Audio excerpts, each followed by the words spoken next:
Hari Om, Namaste to everyone.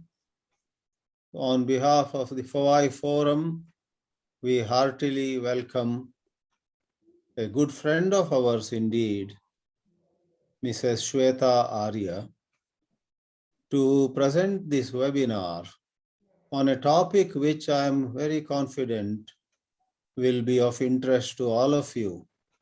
Who does not want to live a balanced life? Who doesn't want to have positive energy day after day?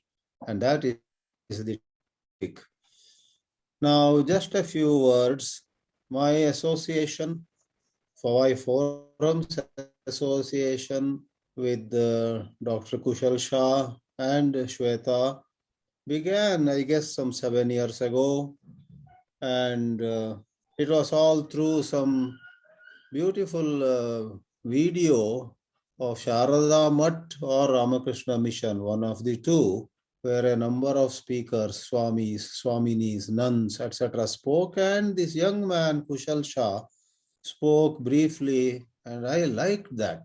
Then I found out where he is, contacted him, and then he got involved. In 2015 or so, Dr. Siddharth Gautam and I both met Shweta and Kushal at Radisson Blu in New Delhi, had a wonderful, fruitful exchange of thoughts on various possibilities.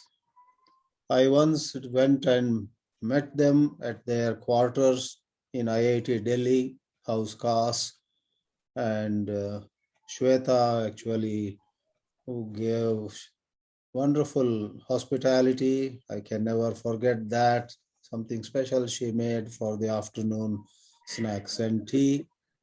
And I remember that wonderful walking through the IIT campus and reaching their house. And thereafter, as many of you may remember, Dr. Kushal Shah has presented several webinars, 8 or 10, I guess, under this Fawai Forum.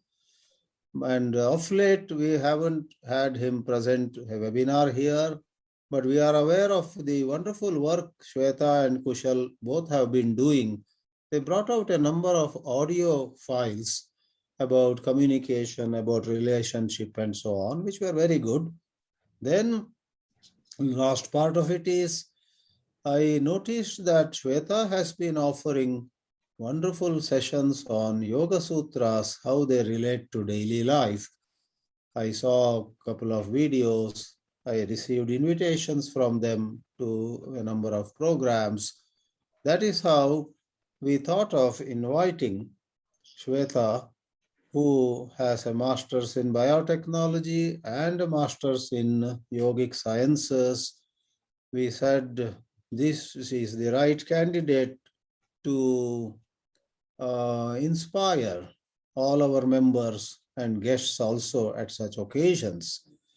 Therefore, without being very long on that, I take great pleasure in welcoming Shweta ji on behalf of all of you, and looking at her as one of us, really a friend of Fawai Forum. I now invite her to share her thoughts on this topic of emotional intelligence in the perspectives, from the perspectives of Maharshi Patanjali. Thank you. Over to Shweta. Thank you, Swamiji. Thank you for your kind words. So I hope everyone is able to visualize the slides. And I'm really grateful to Fawai Forum and Society to Educate People to conduct this webinar. And my humble pranams to Swami Chidananda ji and Mataji Vibha Chaitanya ji to give me this opportunity to talk on the topic of emotional intelligence from Patanjali's perspective. So I will be taking up only few sutras today, which will act as tips to kind of guide us through to how to cultivate our emotional intelligence in manner in which we can have a much more fulfilled living, which will enable us to have a more fructier life that we are having currently right now. So to start with the presentation, I have kind of taken a flavor of scientific background to the Patanjali's perspective, to give an outlet, to give a practical angle to how we can actually use these Yoga Sutras in our practical day-to-day lives. What these Yoga Sutra mean from a practical perspective, so that we can use these in as a technique in our lives to bring about these changes. So the whole talk will be kind of more practical oriented from a scientific background into Patanjali's insight of what is emotional intelligence.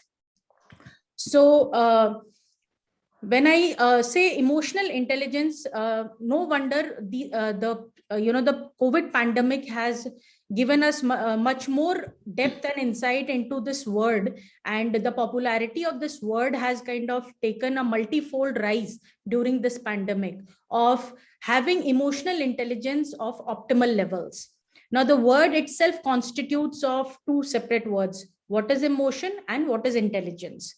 So in our abilities to have some definitions which is shortest possible, yet delineates what these two words mean, Forbes magazine in 2020 came out with a very beautiful short definition of what emotions or emotional quotient and what intelligence or intelligent quotient means.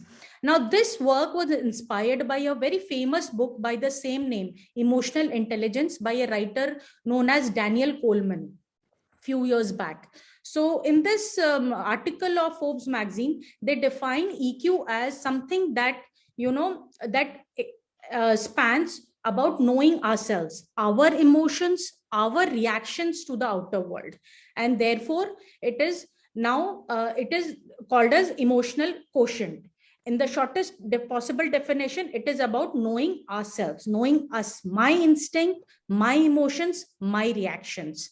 Whereas intelligent quotient or IQ is about knowing how things work, how things interact. And there is a solid, very strong interdependence between this EQ and IQ. And some way or the other, these two are intertwined and they form the basis of emotional intelligence. Why? Because emotional intelligence, as the word says, has both emotions and intelligence. So we better be intelligent about our emotions. Now, when we talk about emotions and intelligence, the way to approach it, to be more qualified for it, is from a scientific perspective, is to ask the question, where is it located? A scientific mind will always want to know where things are located and then approach it. Now, the answer is given by our scriptures, in which Taittiriya Upanishad comes to mention, where a personality model is given, a human personality model is given, which is very popular, about our layers of personality or what constitutes a human being. Now, in this concept of human personality given in Taittiriya Upanishad, all of us humans are, the notion constitutes of that we are formed of 5 koshas. As you can see, the first kosha is known as the Annamaya Kosh. Now, the Annamaya Kosh is the gross physical body, which we can see, and it is nourished by the food we intake. Therefore, it is termed as Annamaya Kosh.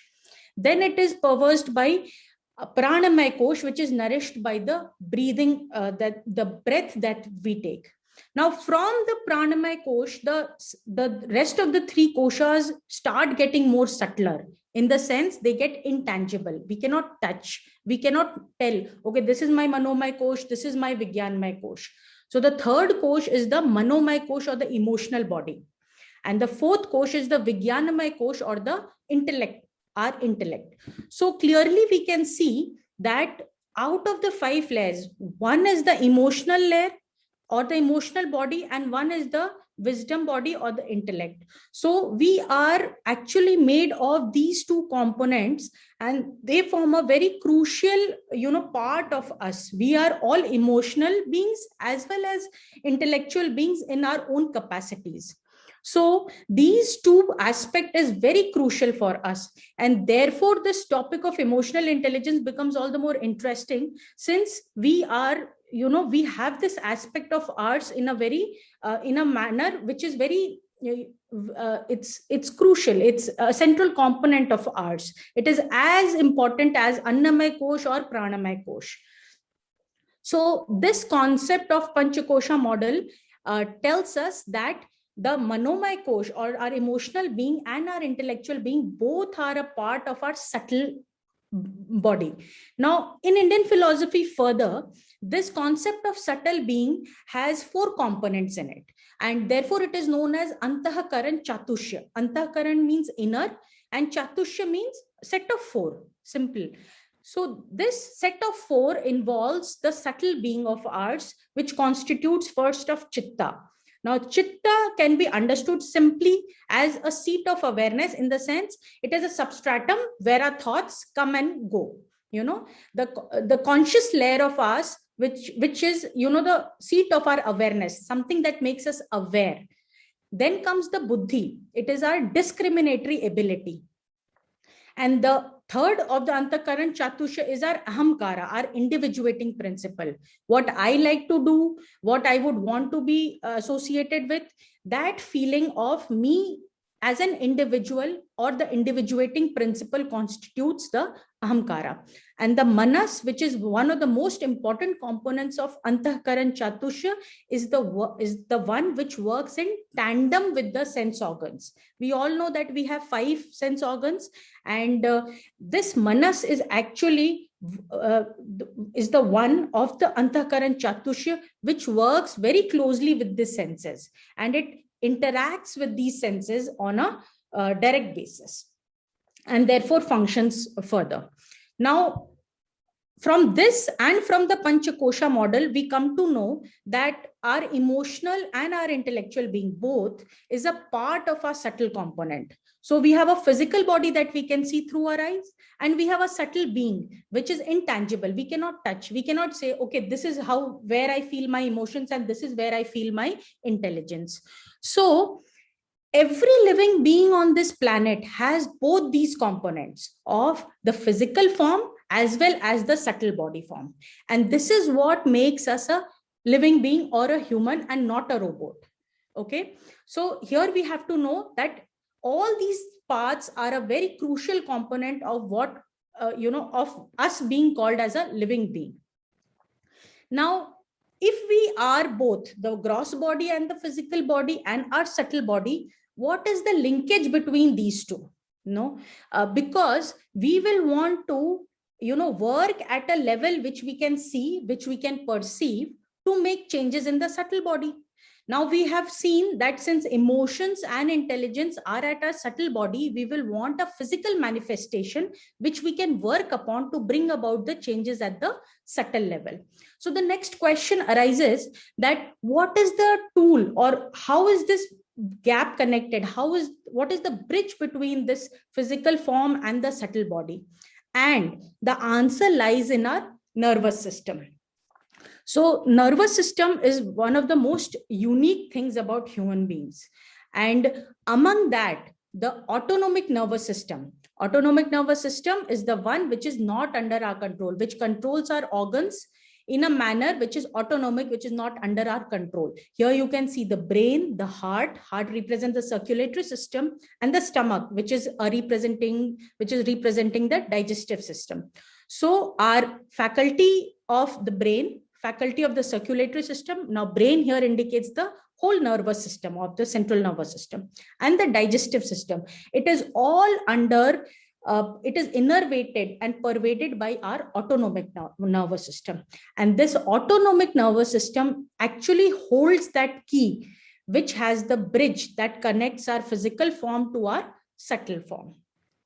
Now, high school science, we will all know that autonomic nervous system has 2 limbs. 2 limbs in the sense it has 2 categories. One is the sympathetic nervous system, one is the parasympathetic nervous system.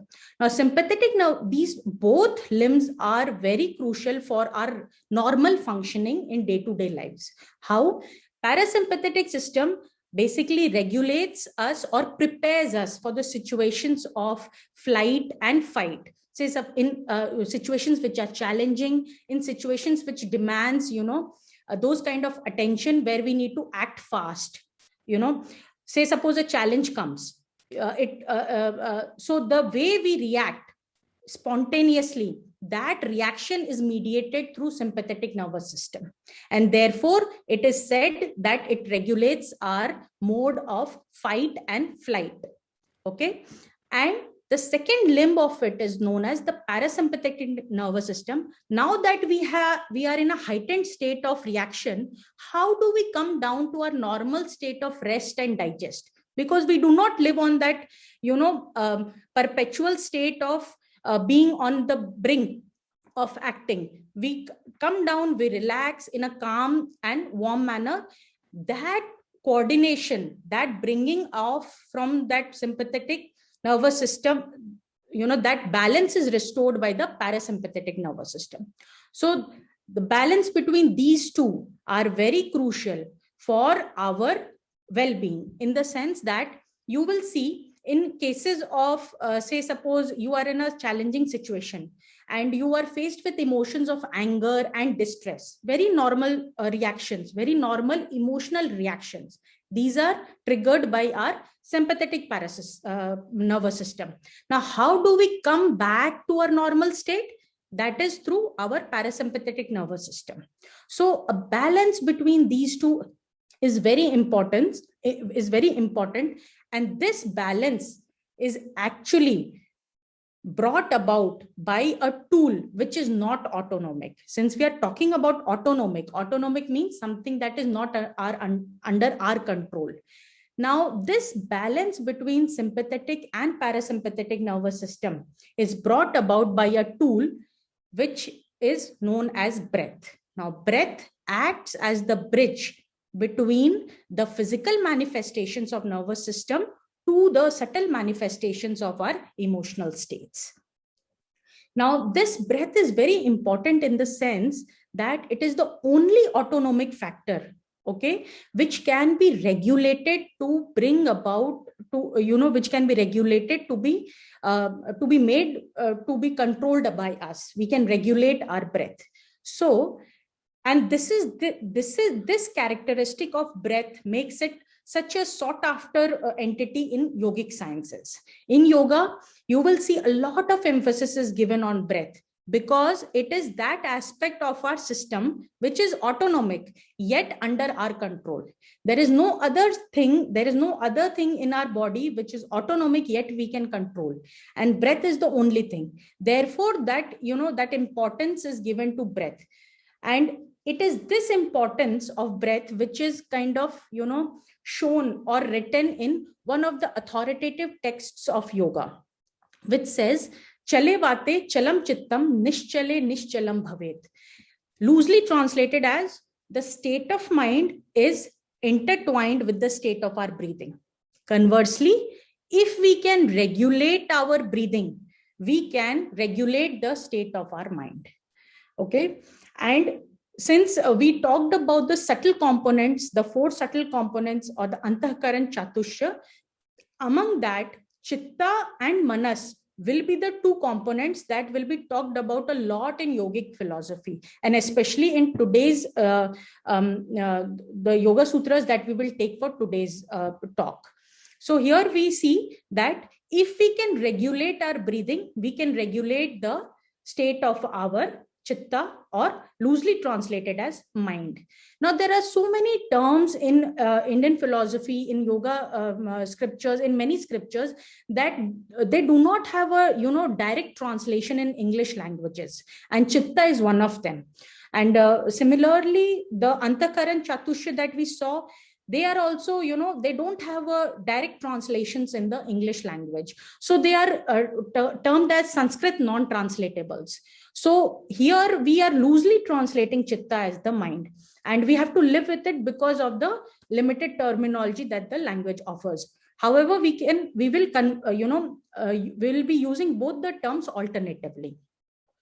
So this property of breath and this property of breath is actually shown or given the importance in this Yoga Sutra. And sorry, this is not a Yoga Sutra. This is a sutra. This is a shloka which is taken from Hatha Pradipika, which is another authoritative text on Hatha Yoga. So now we see that breath is of so prime importance. How does Patanjali uses all these concepts to tell us about emotional intelligence? And we will see shortly how Patanjali actually takes all this background to write up his Yoga Sutra, and we will be using this background that we have just now seen to understand what he writes in his Yoga Sutra. Now, since we are talking about emotional intelligence, Patanjali terms the word emotional intelligence as Chitta Prasadanam. Now, Chit, we saw, is one of the facets of our subtle body, and it is the seat of our awareness. Now, Chitta Prasadanam here is loosely translated as lucidity or clarity of mind. Something that bestows clarity of mind, is called as emotional intelligence. Another word he uses is Manasah Sthiti Nibandhini. As the word suggests, if you break it up, Manasa refers to Man. The Man is the faculty, the Manas is the faculty which works in direct tandem with the sense organs. So somehow or the other, this Manas is made steady, okay? And this steadiness is another component of emotional intelligence that Patanjali talks about. Now we will take a minute to understand. Until and unless we have clarity of something, we will not be able to be steady in something. Okay, so Patanjali first gives us tips and tricks to how to develop that kind of clarity in mind, and then tools to bring about steadiness of the mind. So first he gives some kind of clear-cut tips, and then he gives us tools. Now this is the beauty of Patanjali Yoga Sutra, that it is holistic in approach. It is very scientific in that term, that he will give us tools and techniques. You do and you get the results. And these are all the maps that he says that if you practice this, you will see clarity in your mind coming up. If you do this, you will see steadiness in your mind coming up. Now, among these two, we will first take up the sutra on Chitta Prasadanam. And this sutra is numbered as 1.33, Patanjali Yoga Sutra 1.33, which reads, Maitri Karuna Mudito Pekshanam Sukha Dukha Punya Punya Vishayanam Bhavnatas Chitta Prasadanam. Now, if we kind of just break down this sutra into words, individual words, which might be easier to understand, we see that Patanjali talks about 4 kinds of bhavna. Bhavna, loosely translated as feelings. Now, he says, if you cultivate these 4 types of feelings, on what? On these 4 types of subjects. Vishaya means subjects. He says Vishayanam, those subjects he mentioned as 4 subjects and 4 bhavnas that we cultivate towards. So cultivating attitudes, these 4 feelings or attitudes towards these 4 Vishayas or subjects will actually bestow Chitta Prasadanam. Chitta Prasadanam loosely translated as clarity or lucidity of the mind. Now, one may argue that prasadanam, the word, it refers to the prasad that we get after some auspicious things are done. Now, what you can see here, the correlation can be made like this, that after something auspicious is done, we are all happy and we get something inevitably sweet to eat, So that sweetness gives us, makes us happy. So following these 4 kinds of bhavna towards these 4 kinds of subjects will make us happy. So we can see it that way. And happiness is a state where, it is a very favorable state for our yogic upliftment. Anything that we want to pursue strongly and we feel very strongly about, we feel happy about doing it. And that state of happiness is a substratum, is a prerequisite for any yogic doings or any advancements in yoga. So therefore, Patanjali says it is very imperative, necessary to be happy about it. And then he gives us this map of where to be happy, in what situations will make us happier. So going further about into the transliteration of the sutra says in English that lucidity or clarity, it arises in the mind by cultivating an attitude of Maitri. Maitri is friendship, and we should develop friendship towards those who are happy or Sukhi. And developing feeling of Karuna. Karuna is loosely translated as compassion. Towards whom? Towards those who are in distress or those who are Dukhi. Then cultivating a feeling of Mudita.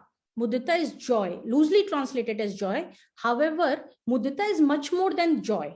It is a sense of, elevated happiness towards those who are virtuous. Virtuous, here it is said as punya. Now, how can we define who are virtuous? A very simple practical approach would be someone who does tangible welfare. If we can see someone doing some kind of tangible welfare, we can, term them as virtuous people. So therefore, generating a feeling of that mudita, that heightened state of happiness and being happy about them for people who are virtuous, and the state of equanimity.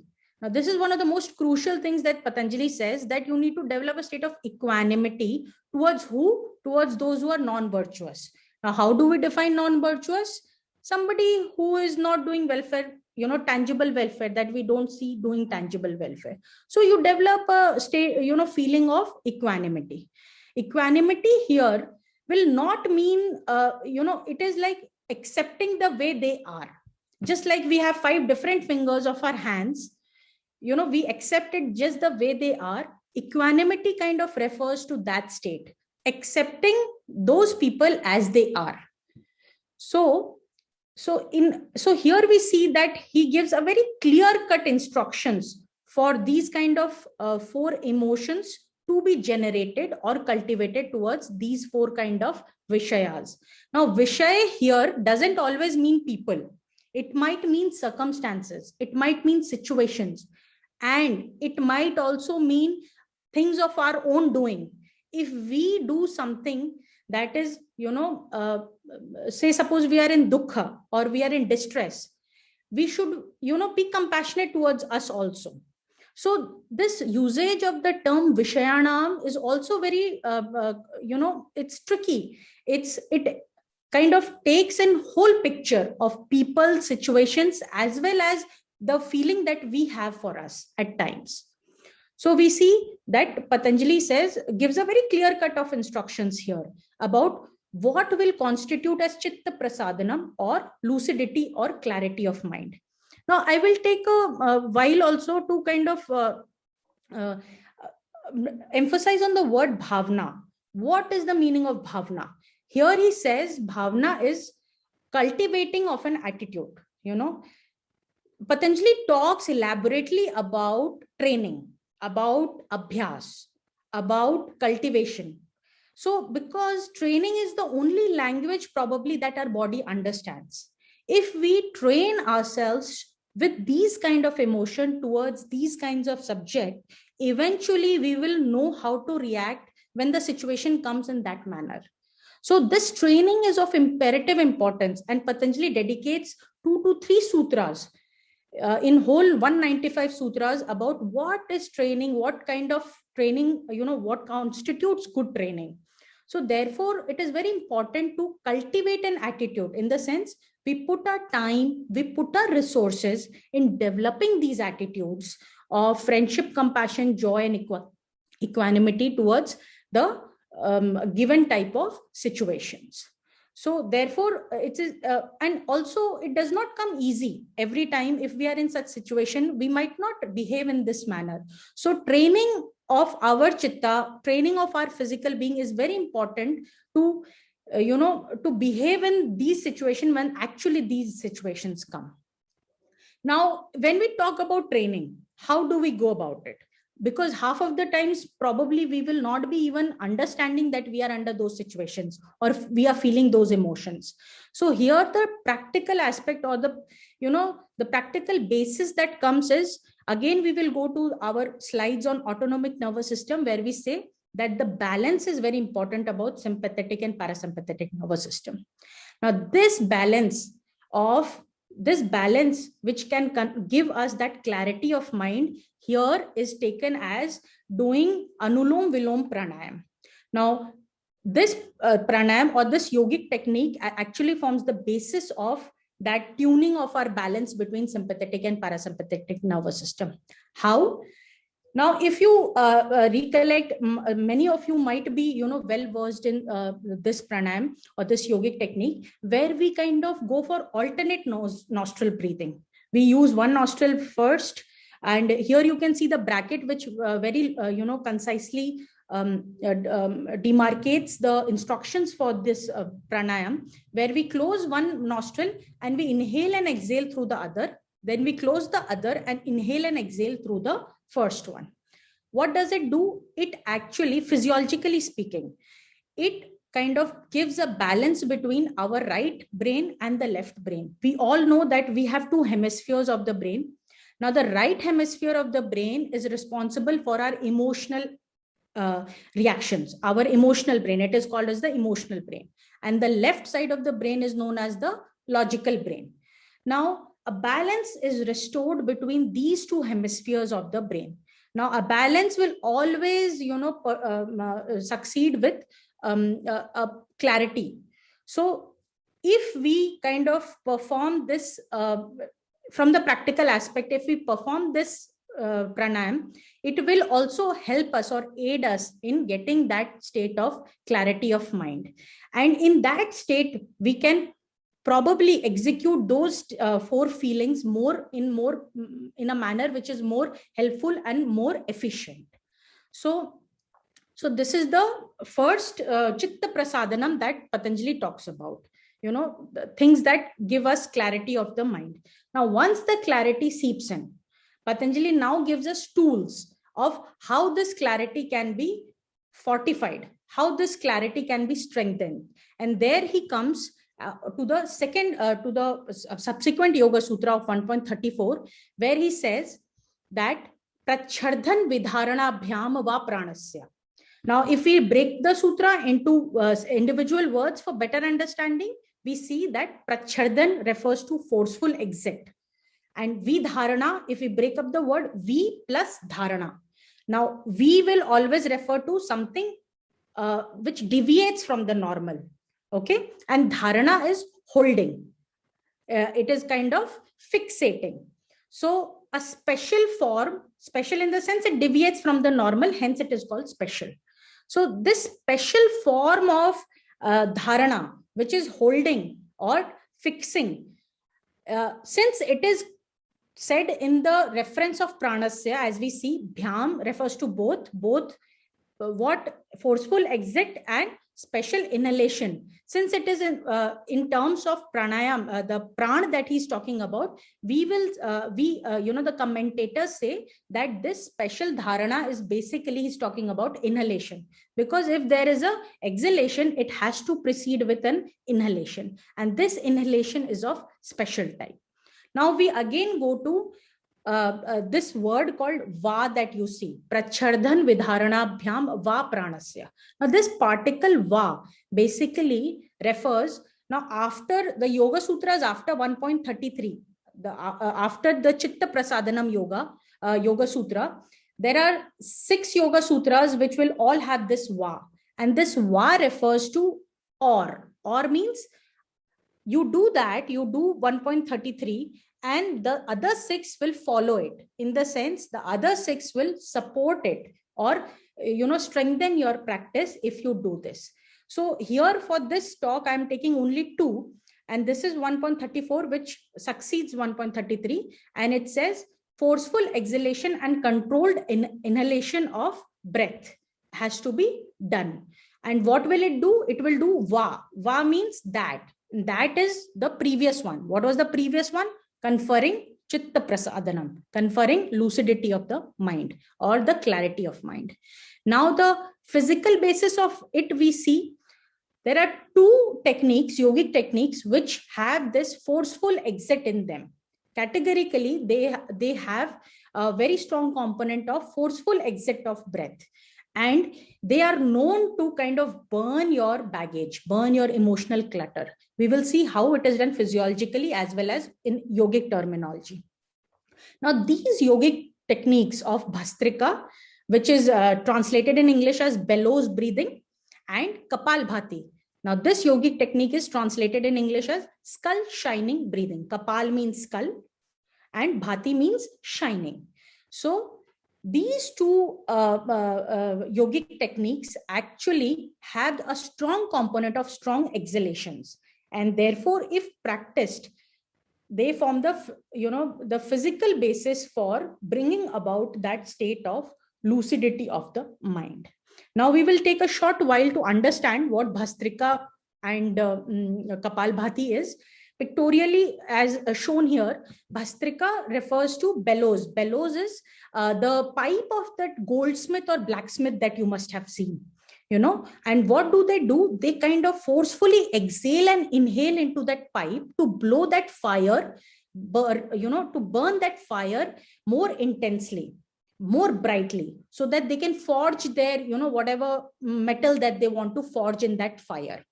So here, in the similar way, we kind of go for a very rapid, forceful breathing, inhalation, rapid, forceful inhalation, as well as rapid, forceful exhalations.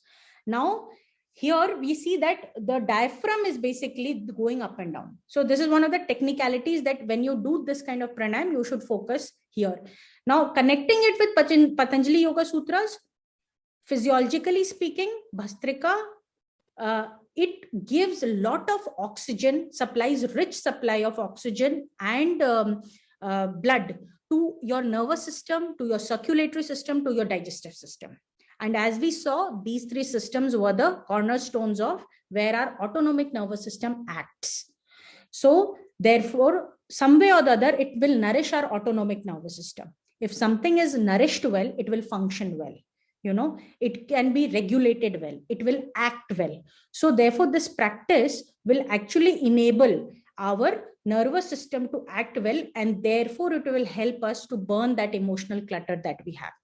And from the yogic terminology or from the Ayurvedic perspective, Bhastrika generates a lot of heat. Okay. And this will actually alleviate all the kapha doshas that we have, which blocks it. There is a notion of that kapha dosha blocks our energy channels.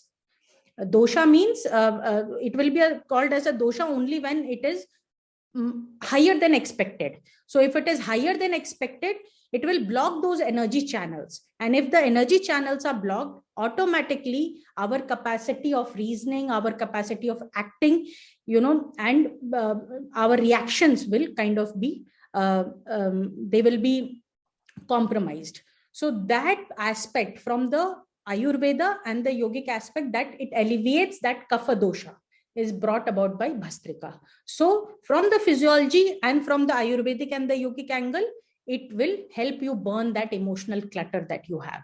And therefore, which will aid in, of course, it will aid in our emotional intelligence if things are clear and lucid. So another technique that we saw under forceful exhalations that Patanjali talks about is Kapalbhati technique. Now, Kapalbhati also, similar to Bhastrika, produces a lot of heat, and the inhalations here are more passive. He says Vidharana, special kind of inhalation. What is special about the inhalations here? That they are passive. Rather than slow, they are more passive. And the exhalations are quick and forceful, right? Just like what he says in the Yoga Sutra. So similar to Bhastrika, Kapalbhati specifically alleviates the kapha dosha of the skull area. And as we saw, that brain is situated in the skull, which is the seat of our central nervous system, and the most primary organ, which kind of controls our autonomic nervous system. So practice of Kapalbhati also will enable or buttress the pursuit of bringing about a clarity of our mind by performing it in the physical sense. Now we saw one of the tools that Patanjali gave us. The other tool, which is in the succeeding Sutra 1.35, he says, Vishayavati va pravattir utpanna manasa sthiti nibandhini. If we just break it up into individual words for better understanding. Vishayavati means Vishay, pertaining to the senses. Now, senses pertaining to the senses, what? The subjects of the senses. Now, we will see this in more detail shortly.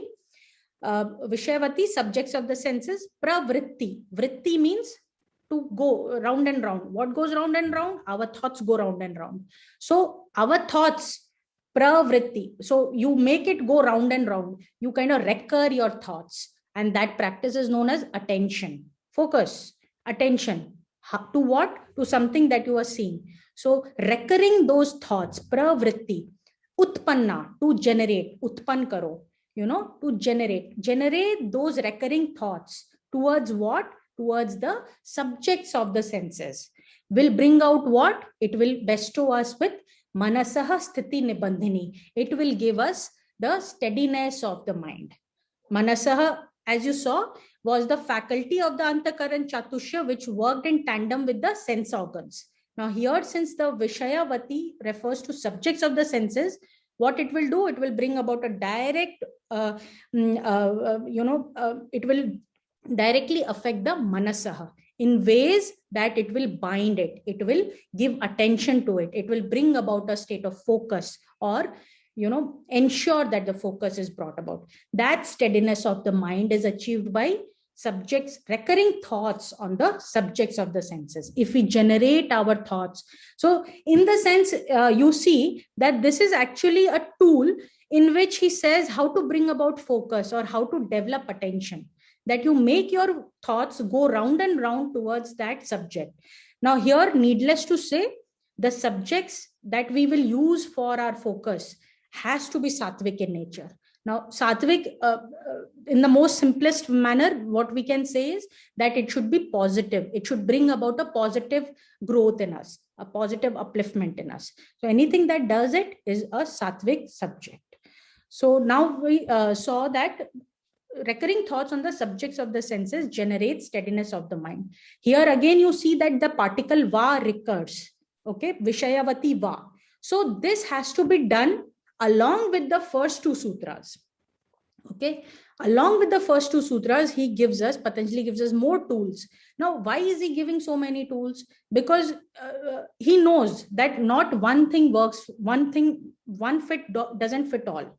So he gives us many tools, many ways to whatever suits you, you do it and you get that kind of state, or you advance in your yogic pursuits. So here we talked about Vishayavati, or the subjects of the senses. We all know that we have 5 sense organs. Sense organs are skin, that we touch and feel. We have ears, we hear the sounds. We have eyes for sight, and nose for smell. And then we have our tongue for taste. Now he says that you pick up any one of these organs and you take up those vishayas, the subjects of any one of these senses, and you recur your thoughts, develop focus on it.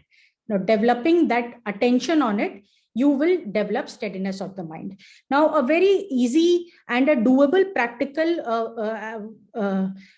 practical thing here, what we can do from our virtual mode is that we can take up, say, hearing.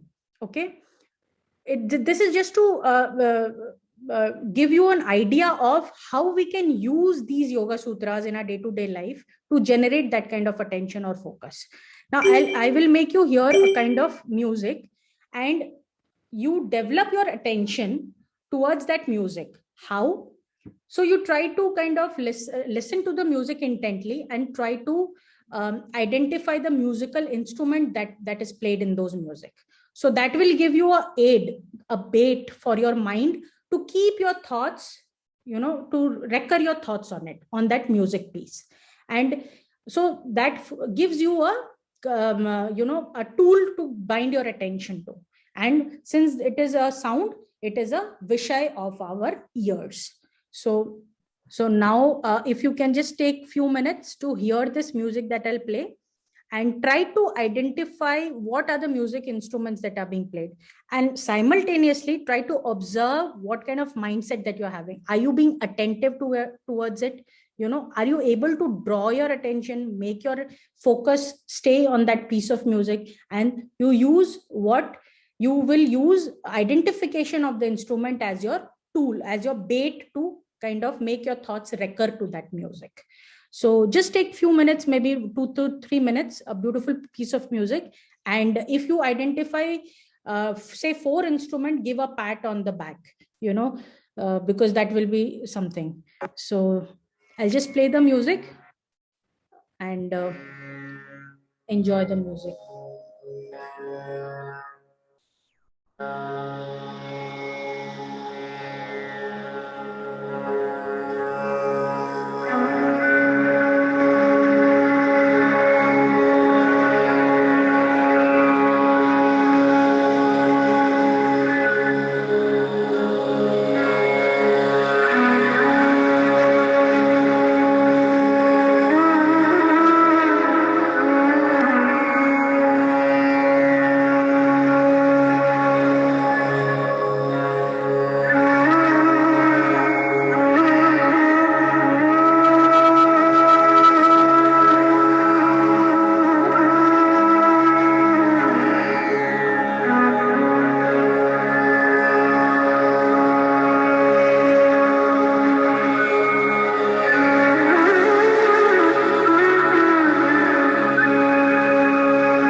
Were you people able to hear the music and identify at least few of the musical instruments? If you can write on your chat boxes, that will be great, because if we kind of start talking all together, it will be a mayhem. So just 1 or 2, anyone can identify those musical instruments?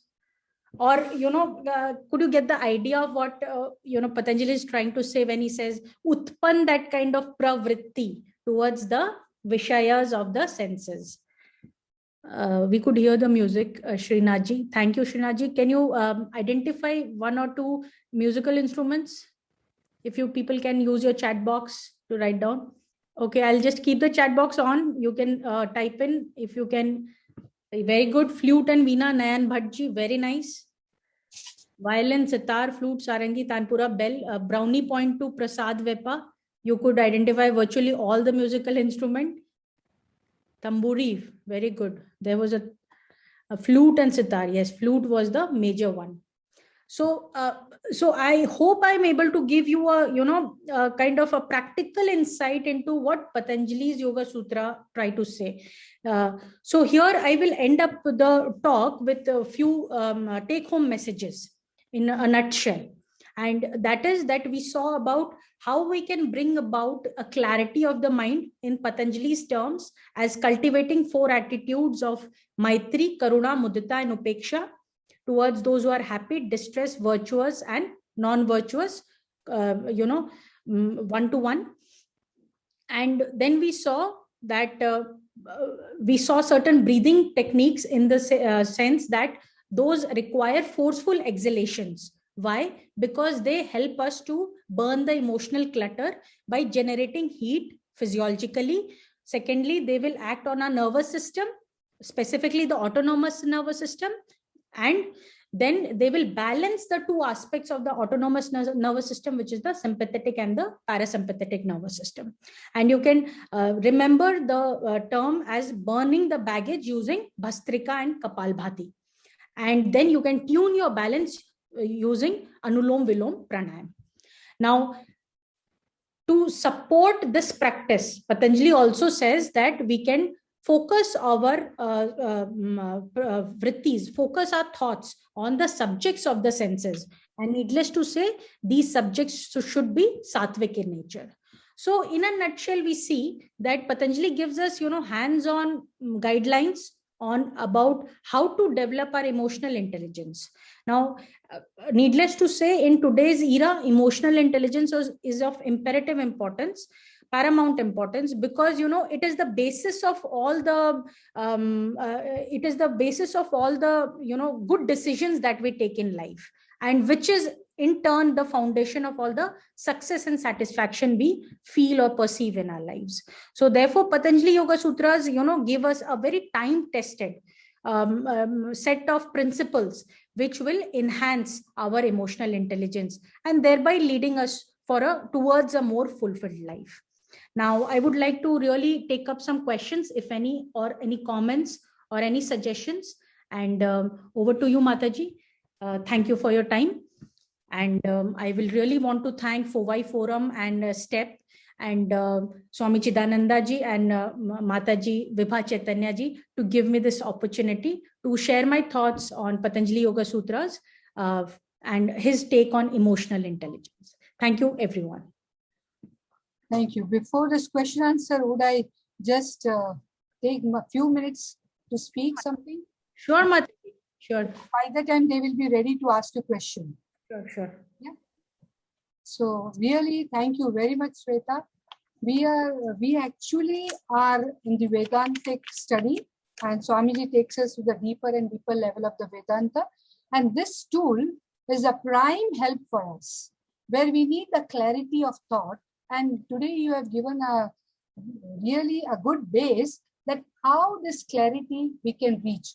You took the emotional intelligence as the basis. That is also one of the basic thing we need for our path to treat this path. And basically we all are, regularly with Swamiji looking forward to move ahead on this Samyak Darshan, as we say. And here you have helped us a lot, I will say.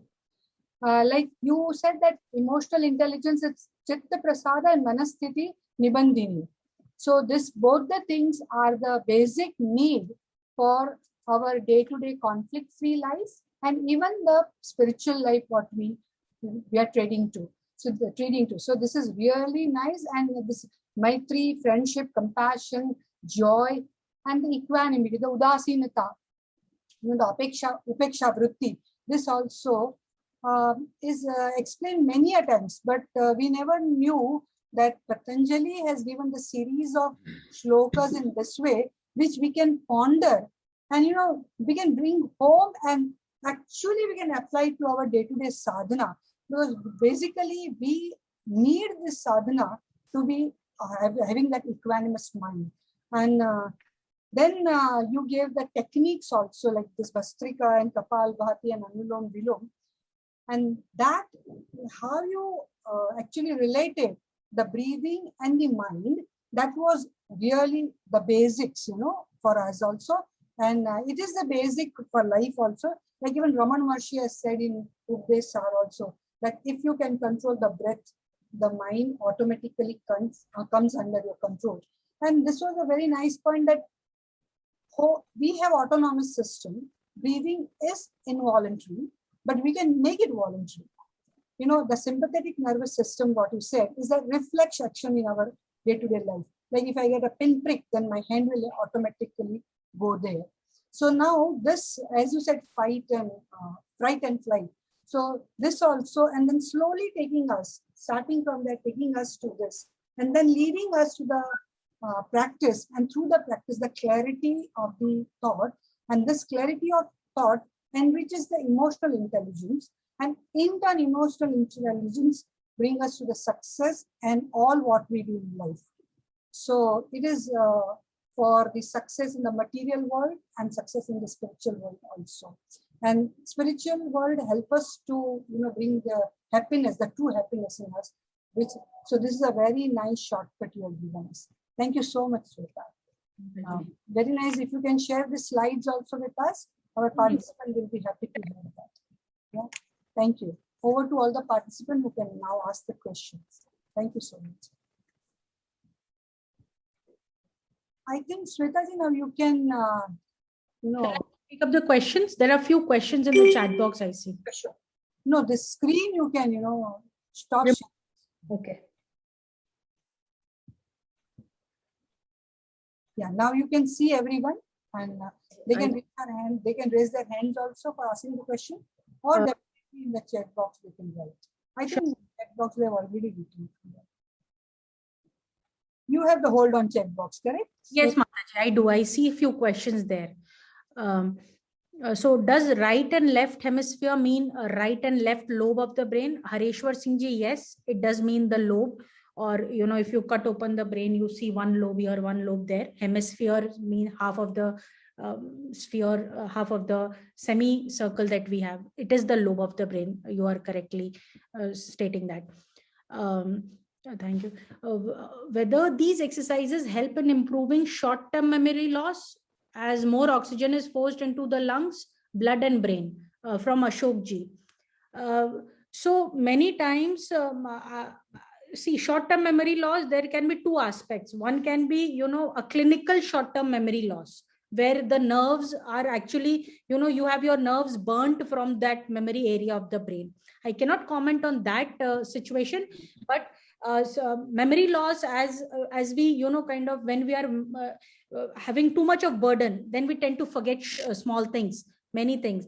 And when we kind of hear something that gives us an emotional setbacks, and then we have this kind of, we experience a memory loss, or when we have certain situations in life which was not pleasant.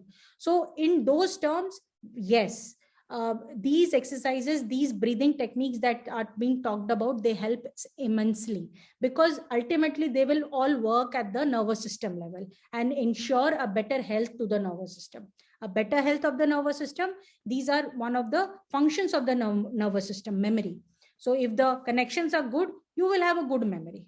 But I cannot comment on the clinical aspect. If something's ablated or an accident kind of, took off a part of your physical brain, so I cannot comment on that. However, there is a idea of plasticity of the brain. So the brain kind of refigures and restructures itself to make up for the loss, for the physical loss also. And it's a very interesting concept in neuroscience, plasticity of the brain. So, however, if you ask the practitioners, they'll all say that these help to a lot of extent in even certain diseases which are termed as, clinically, they have no cures. And these breathing practices do help there. However, it is again subjected to personal practice and your own conviction into these practices. can you please do and show the breathing exercises against each of the relative slides? If the hosts permits, I will be more than happy to do so. Sure. Sure, Mataji. I'll take up because there was one more person asking the same question. Can you please expand on parasympathetic nervous system? I wished this question comes up. So yoga nowadays is gaining so much of importance due to this parasympathetic nervous system only. Why? Because nowadays everything that you see makes us perpetually on our edge. You know, we get angry fast, we react fast, we do everything fast, you know. And when you see nowadays everyone talks about stress. We are stressed. Even if I'm not doing anything, I feel stressed, you know. Speaking from personal experience, I'm not labeling anyone. So if you go in the scientific basis of what is happening in my body, so the thing is that I am unable to get that sympathetic activity of mine to the basal level. What happens is that sympathetic activity of mine is always in a heightened state. So it will always, you know, fire those neurotransmitters. It will always fire those hormones. One of the hormones is known as cortisol, the stress hormone. If it is secreted in amount, it makes me, you know, always in that fight and flight mode. So I'm always on the edge. I'm always charged up. So how do I come back? How do I restore that normalcy of that condition of rest and digest? That is parasympathetic. So here you can say parasympathetic is the more, you know, subdued form of sympathetic. We all need to face challenges, and that challenges that facing is enabled by the sympathetic system. But that comes once in a while or for a few moments in every day. But on an average, we are parasympathetic beings. We will want to rest and digest. So that is the terminology, you know, parasympathetic terminology reflects that aspect of ours. Rest and digest, you know, calm state, where we are warm and calm and relaxed. So anti-stress state that you can, you know, take few words to remember. So the breathing techniques that I talk about, yes, Katyayani ji has raised her hand. Kindly share your thoughts. Vibhaji has already covered, and you have answered most of the questions. And first of all, thank you very much for that excellent, insightful, most thoughtful lecture. It's very, very useful. Those of us who put these practices aside, it's highly motivational. We bring it back to our daily life, and those who haven't started will start these. I am very positive on that. I just have one comment to make. How these practices optimize the two things that even Swamiji always talks about, the nididhyasa and smarana and nididhyasa. I mean, that's we struggle, we want to stay focused, and the equanimity and the focus that these practices bring, that the way you talked about it is highly motivational. And that's the ultimate, right? Smarana and nididhyasa is what we aspire for and to reach where we want to reach. And thank you very much. And it's very, very, very interesting and insightful. Thanks.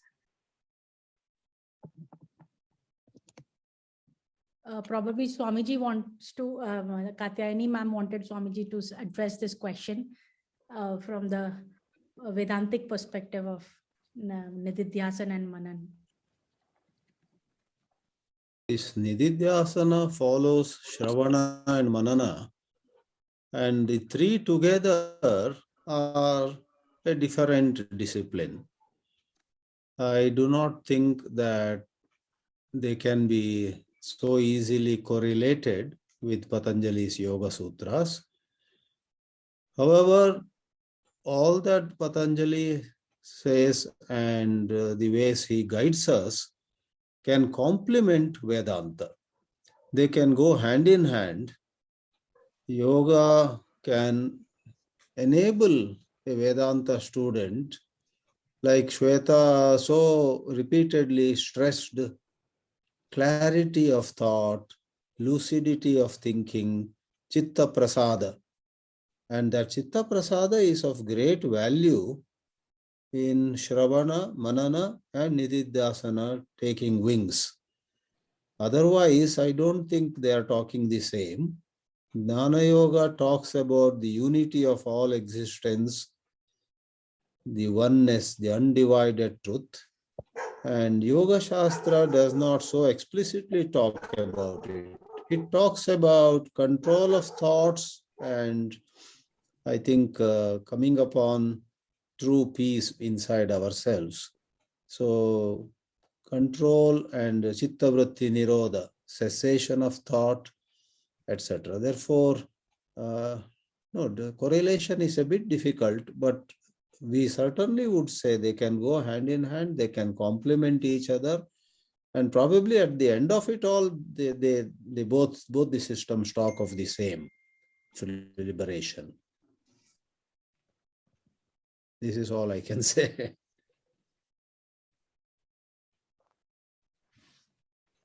So there was another question which says, you said there are 6 supporting practices. Could you mention the 4 other sutras for our reference? Prasad ji, please refer to Patanjali Yoga Sutras 1.33 to 1.39. They cover all the the related practices and the tools that Patanjali talks about. And now, shall I quickly show the pranayam, Mataji, if you allow me? Yes.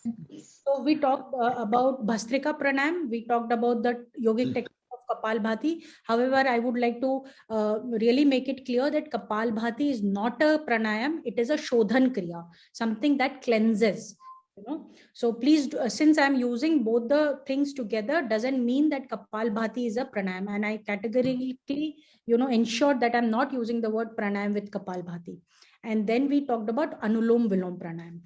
So Kapalbhati, for Kapalbhati, you should always keep some kind of tissue or a towel near you, because since it's a forceful exhalation and forceful inhalation, you might cough or some nasal things can come up.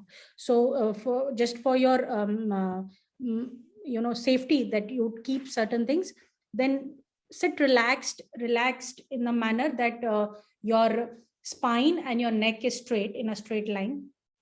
Take a deep breath and release a deep breath out. Now here, there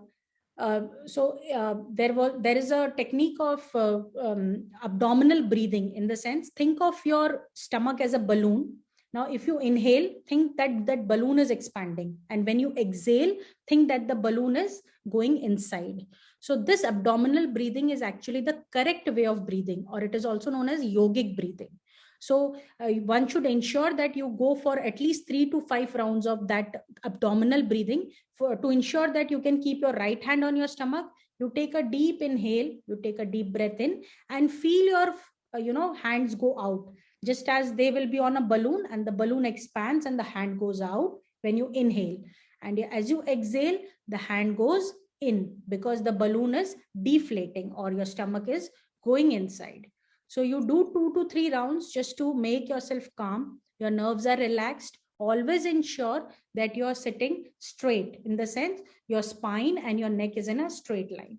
Now that is ensured by your shoulders being rolled at the back, and then calmly keeping your hands on your thighs and just focusing on your breath for a moment or two. Ensure that you are doing your yogic breathing, in the sense stomach goes out when you inhale and the stomach goes in as you exhale. Go 1, 2, 3. You do 3 times.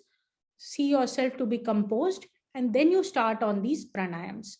The first one is the Bhastrika Pranayam, where you go for rapid inhalations and rapid exhalations. Now, since it is a energy intensive pranayam, people with high blood pressure, they should refrain from doing it. And those who have blood pressure borderline, they should do it under guidance. And also people who are old and if they are not doing such practices, they should do under some observation. So others of us who are healthy and hearty, they can go for it.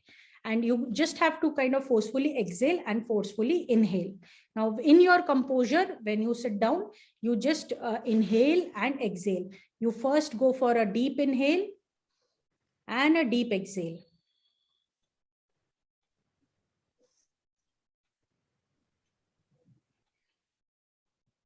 Out. And then you start with exhalation first, forceful exhalation first, and then inhalations.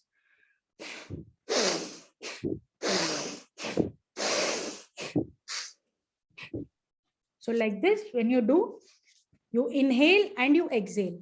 You should do 3 times, then you go to 5 times, then to 7 times. Because it will generate a lot of heat, you should not do it continuously. Go with bouts of 3, 7, 3, 5, 7, etc. So this is the way you go for it. And when you get accustomed to it, you can increase your force in the exhalations and the inhalations. The second is Kapalbhati, which is a Shodhan Kriya, in the sense where you, in which you go for passive inhalations and active exhalations. So you do not make an effort to inhale. You just let the inhalations be the way they are, but you put an effort towards exhalations. How to do that? You again relax yourself, spine and neck erect, shoulders rolled back, and hands slightly kept slightly on your thighs. You inhale and you exhale. Make your nerves relaxed. Take few deep breathings, yogic breathings. Keep your right hand on your stomach to ensure that you're breathing correctly. Hand out, inhale, hand in, exhale. Go for 2-3 rounds. And then when you see that you are composed, what you do, you just ensure that you're keeping your hands, your palms down on your thighs, and take a deep inhale and take a deep exhale. And then you start with forceful exhalations. Inhale and exhale. Take a deep inhale, and then you start forceful exhalations.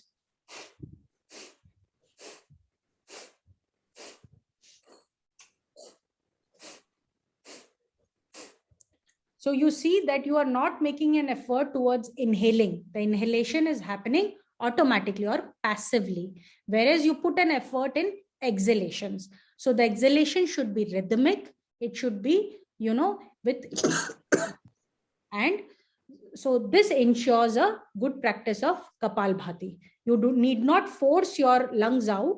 You should not make an exaggerated movement of your body. Just focus on the stomach going inside as you exhale. The more the stomach goes out, the more the stomach goes in, the more forcefully the exhalation comes. So that is a sneak peek into Kapalbhati Kriya. Now we come to the Anulom Vilom Kriya, where you simply sit relaxed, follow all the instructions of spine and neck in the erect posture in a single line, shoulders rolled back, and then you take a few minutes to see your breathing, compose your breathing, and then you do this mudra, which is the Nasagra Mudra, in which you secure your first finger and the tall man with your thumb, and you use this 2 finger, you kind of open these 2 fingers. Now you will use your thumb to close your right nostril always, and you will use these 2 fingers which are standing to close your left nostril. When the right nostril is closed, the left is open, and when the left is closed, the right gets open. So since I'll be sharing the slides, you can have that instructions also in a short, concise manner in front of you to practice for those who are beginners. And then you always start with the vessel being empty. Only when the vessel is empty, you will take up something new. So you just close your right nostril and exhale all the air that goes out. Make an effort to exhale all the air. Then you slowly inhale through the same or the left nostril. You inhale, then you take a moment to close your left nostril. Left closes, right opens, and you exhale through the right. Again, you use the right to inhale the air, and you use your thumb to close the right nostril and concomitantly opening the left nostril and exhaling the air out slowly. Again, inhale through the left close, right open, exhale through the right. Let all the air go out. Again, inhale through the right, close the right and open the left. As you open, you exhale all the air out. This is one cycle. So you start from your left nostril and you end to the left nostril. That is one cycle. You should do at least 3 cycles, 3, then 5, then 7. And as you advance in your practice, you can increase the practices as your capacity. So anything else that I see in the chat box? When you say old, what age are you referring to? I don't understand that question. Probably I lost the context. Old at heart or old physically, probably. Maybe they want to know. I didn't get the thing. Pardon, please. No, you said earlier that when you are old, then do not do this. When you are referring to don't do this when you have blood pressure, you said when you are old, don't do it without supervision. Yes, or I mean, when you have never done such practices and you are probably seeing that your age is body is not allowing such forceful exhalations. You might cough or you might even choke. So old means you honor your own capacity. If you can do it, well and good. And old means also 20-year-old if you can't do it, if you choke upon it. So honoring your own capacities of what I meant.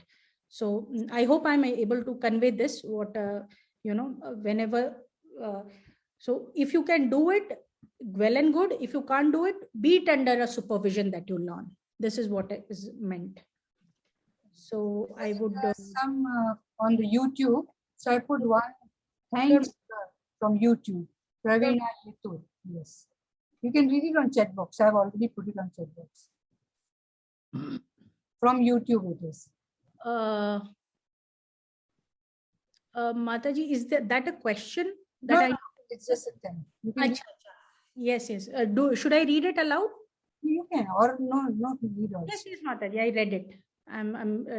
So really thanks a lot to FOVI Forum and Society to Educate People, and my humble pranams, real humble pranams to Swamiji and Mataji for giving me this opportunity in my own humble way and in my own capacity, trying to learn Patanjali Yoga Sutras, and will always look forward to your associations to learn and enhance my knowledge more. Thank you so much, Mataji and Swamiji. Really, thank you. I wanted to just add a sentence in my welcoming speech. I talked of IIT Delhi, but perhaps audience would imagine all of you are still in Delhi. I want to tell all the audience that Dr. Kushal Shah and Srimati Shweta Arya moved was it 3 years back, Shweta? You moved to ISER Bhopal. It's 3 or 4 years. Swamiji.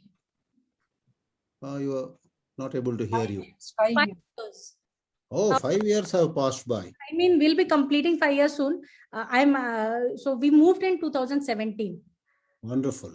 So that's another very beautiful campus, like IITs, ISERs, Indian Institute of Science, Education and Research.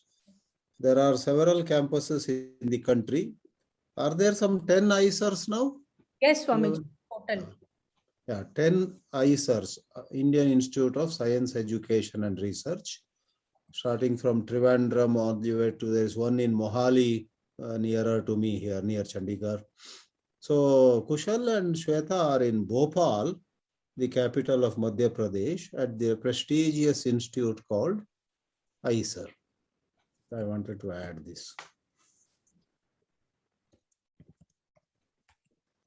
Okay. Thank you, Shweta ji. Hope to see you again. Sure, Mataji, definitely. Nice meeting you, Shweta ji. Thank you. Good. Thank you very much. Very, very useful. Thank you, Shweta ji. Thank you, Jyoti ji. Thank you.